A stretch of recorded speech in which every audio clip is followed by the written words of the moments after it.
Hey guys, welcome to this week's podcast episode. I'm very excited to introduce Bonnie Davis, and she is an executive coach, keynote speaker, facilitates workshop consultants, and she's going to talk to us all about her journey in corporate and now the skills that she's developed to make work more human and strengthen relationships, leading high performance teams. It's going to be a fantastic conversation for the female executive entrepreneurs in the audience. And I'm happy to welcome Bonnie to the show. Welcome. Hi there. Thank you. I am so excited to be here with you today. Yeah, I'm excited to have you on the show. And I love when I can find guests that resonate with a particular subset of the audience. And so, kind of set the stage, talk about your journey and background, and we'll dive right into the conversation. Yeah, awesome. Well, I'll start with geography. So I am from New York, but I've been living in Denver, Colorado for over 20 years now. And I have spent my life working mostly in large companies and large global successful companies. And I loved it and I had great experiences and met awesome people, but those experiences didn't always feel authentic, real for me. I walked away feeling a little bit like a robot, like I had to be a certain persona. And so about 12 years ago, when I had the opportunity to leave my last job, I decided that my passion was really around creating human-centered workplaces. So some of this I had, and I had some great bosses and some great cultures, but some of it not so much. So I realized that I wanted to help other organizations, teams, and leaders be as human-centered as possible. And so that's the work that I have been doing with my business partners in this company for about 12 years now. Yeah, that's a very fantastic story and a fantastic journey. And I'm sure, everybody has had their experience in the corporate world, living experience exactly what you described, kind of this fake or, very, political kind of, we had to maneuver and all of this. So one thing is talking about is you talked about human-centered and kind of talk about key elements that define what a human-centered organization and sharing some practical steps leaders can take to cultivate that environment in their companies. Well, the first thing people may be wondering right now is, am I leading a human-centered team? Do I have a human-centered culture? Am I a human-centered leader? And if you'd like a little bit more clarity on that, if it's okay with you, I will point the audience, and it'll be in the show notes as well, but point the audience to my website where there is an assessment. Essentially, it's called the Human Factor Assessment, and it answers the question, am I leading a human-centered team, or how human is my workplace? And so HuWorkteam.com, that's my company name, HuWorkteam, all one word.com. Right there on the landing page, you will see the assessment. It is free of charge. And so go grab that. And it's intended as a conversation starter. So it is intended to think about things like your company's purpose and culture, your sense of building community, both inside the company and with your external community. How are people rewarded? How do we communicate with each other? So 7 different focus areas that will help you assess, am I a human-centered organization? And I think the short way, getting away from the assessment to answer your question, is that it is defined by a place where people can truly feel like they can bring their human selves to work. And so they are seen, they are listened to, they are respected. Sure, there can be debates and disagreements, but things are handled in a respectful way. And there is transparency. We understand why decisions are made. We may not always agree with those decisions, but we understand why they are made. And there's a sense of people being treated in a fair and equitable way. So human to human, whether you see your chief executives talking to each other, talking to entry-level employees, talking to interns, there's a sense of professionalism and respect in the way people are listened to, that all opinions are important. And people really feel like it is a thriving environment where they can learn and grow and be their best, feel fulfilled personally, and also have a sense of well-being. So don't you want to work in that kind of place? I know I always wanted to. Yeah, it's interesting that you asked that question because I've always wanted to work in that place, but I've never been able to find an organization that you are describing. So I decided to create my own organization to kind of cultivate that. Still have a long way to go, but at least I have some say. So you talked about the importance of personal well-being habits and kind of share strategies, routines that have helped your clients stay energized, focused, balancing health with professional demands. For me, in my opinion, as an executive coach and as somebody who's done a lot of work with helping change happen for organizations, for individuals, the first thing you need to do to make something happen is to be really clear about the it. What is it so what does well-being look like for you? What does it mean for you to have a life that is balanced and where you are healthy? And for me, ultimately, well-being is about refueling and re-energizing. That imagine you think about your body and even your life is like a gas tank. And so we spend all of our day, I mean, the gas tank starts going down, whether we're making lunches for our kids, commuting to work, meeting with people, even on our best days, that fuel tank is going down. And so whether it's in the middle of the day, having a good healthy lunch, going for a walk, drinking water, exercising, taking time off, well-being habits are all about the things that will refuel that gas tank. And ask yourself, how's my tank looking? Am I just going? And if you have a really bad week or two that you're not refueling, that may be okay. But you keep going beyond that and you're probably on your road to burnout and certainly some health issues. So for me, step one is clarity on what is it that I need in my routine, because it really is about habits and routine. I can't have a really great week of working out and then not do it for the next month. That is not a consistent way of having well-being. So what does success look like for me on a daily, weekly, monthly, and even yearly basis? And yearly may include like, I'm going to take a vacation. I'm going to set a goal to run a half marathon. I'm going to spend time with the friends and family that I don't get to spend time with. So what's the goal? And then old fashioned, use your calendar, schedule it in there. Because in my experience, unless you have the time set, this time doesn't just pop up in your life. So what do you want to do? When are you going to do it? And then what are the ways that you're going to hold yourself accountable for doing that? And that might mean things like checking in with a buddy. So maybe you have a friend and you say, hey, let's either go to the gym together or let's check in every week and see how that's going. Or maybe it's just more that you're really good at the personal accountability.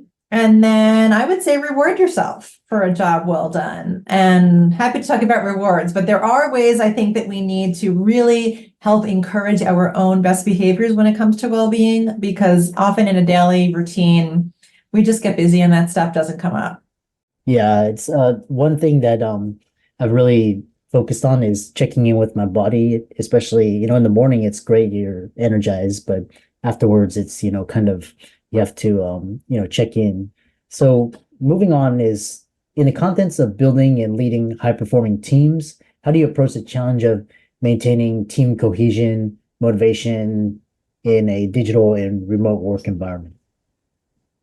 That's a great question, especially the digital and remote work environment piece. I will share with a brief story. I went hiking over the summer with my husband's colleague and her partner. And so I had met them once or twice, but didn't know them very well. And they knew that I did this kind of work. And so he said to me, "Ooh, I want to pick your brain. I have a remote team," or maybe they were hybrid, and we're just not working that well together. And what's your best advice on what we can do better? And my question to him, the coach in me came out on this hike in New Mexico, and I said, well, what does a high performing team look like for you? Because that is going to be different based on who you are as a leader, what's important to you, what your business needs, who's on your team. So my first piece of advice is to define, what does a high performing team mean to you? Think about the way people communicate with each other, clarity of purpose, are goals and processes clear to everybody? Is there a sense of shared values of how do you define excellence? Is there things like fun that's important to you? Because some leaders want that. Some leaders say this is work, we shouldn't be having fun. But step one is to identify all of that stuff. Similar to my advice on well-being, if you haven't identified it, then you won't get there. Well, cohesive team, high-performing team, identify it, and then assess what's going well to keep doing, because even when you're fixing things, you want to lean into the good stuff first, and then what's hard that we need to improve. And specific to your question about digital and remote teams, if the what's hard is we just don't communicate enough, well, then put into place new methods. I think the most important thing to me is open communication, that if teams are not being their best, if teams can be more effective, that we can have an open dialogue to say, this is the hard stuff, and then find a way to get through it. And if you cannot comfortably have that conversation, then I recommend if you have either a human resources leader that can help to facilitate that conversation, or maybe you're bringing an outside coach or consultant, don't ignore the hard stuff if your team is not actually a fully high-performing, highly effective team. Yeah, that's so well said. And again, apologies for the construction.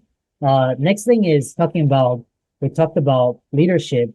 It encompasses a wide range of skills from strategic vision to tactical execution. What are the most critical skills leaders need to develop to enhance team performance and drive organizational success? Well, I might sound like a broken record, and some of you may be too young to even know what that expression means, sound like a broken record, but I may be repeating myself in that I would start by going back to the human factor assessment and understanding not only what does it take to be a great leader in generic terms, but to really be a human-centered leader, because there's great ideas in there in terms of how you communicate with people, how you create a sense of community, how you reward and recognize people, and how you have a sense of purpose beyond making money.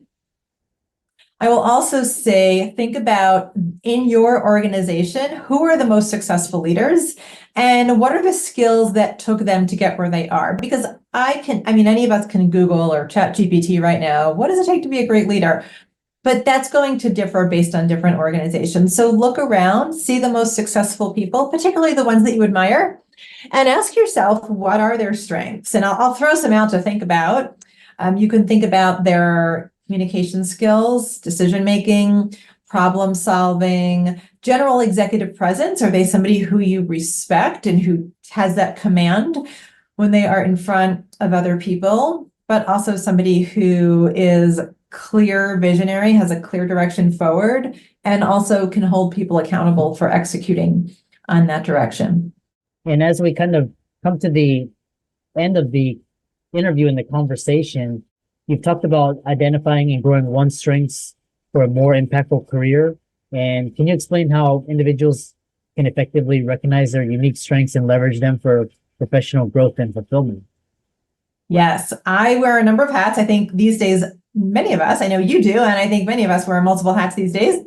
And one of my hats is that I am on the coaching and facilitation faculty for the Marcus Buckingham Company. So you may be familiar with Marcus Buckingham's work. He was the originator of the strengths movement. Most of us were raised, for example, if you brought home your report card and you had 4 grades that were an A and 1 grade that was a C, what would your parents ask you about on that report card? Where would they put their attention? I'm guessing they would probably say, what happened with the C? And so most of us were raised in our schools and our cultures and our families to look at our weaknesses, to look at the areas where we're not as good. And we need to improve weaknesses, but the work that I've done with the Marcus Buckingham Company, and that many of you have probably read, is that if you understand your strengths as a starting point, that will give you the foundation for doing other things better. How do you know your strengths? The first thing I would say is check in with yourself, do an honest self-reflection. What do I know I'm really good at? It's okay to be clear. We're raised to be humble, but it's okay to be clear about what you're great about.